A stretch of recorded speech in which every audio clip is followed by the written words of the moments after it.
mandato antes de o STF anular a votação. Sobre esse assunto, para a gente entender aí todos os preceitos legais e constitucionais sobre esse caso, a gente conversa agora com Tainá Salles, professora de Direito da Fundação Getúlio Vargas. Professora Tainá, muito bom dia, seja bem-vinda aqui ao nosso O Povo News. A questão, então, de milhões, né? Complexa ao mesmo tempo. O que prevalece numa situação como essa?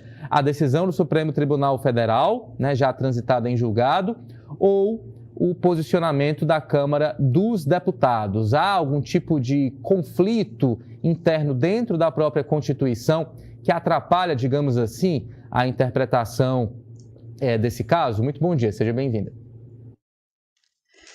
Bom dia, né? Inicialmente agradecer aí pelo convite, é sempre um prazer participar do Povo News.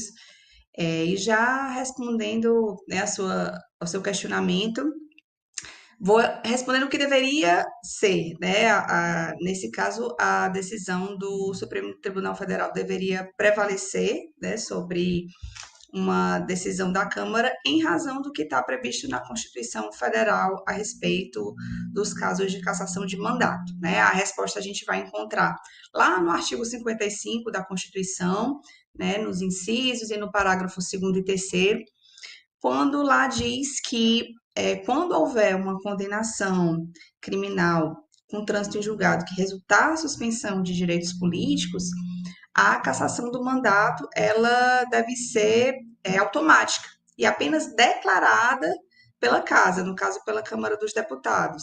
E não é um caso de uma decisão da Câmara, mas apenas de uma declaração da mesa sobre a cassação do mandato, porque a gente está falando de um caso que diz respeito à suspensão de direitos políticos e não tem como uma pessoa ter um mandato público eletivo com os direitos políticos suspensos.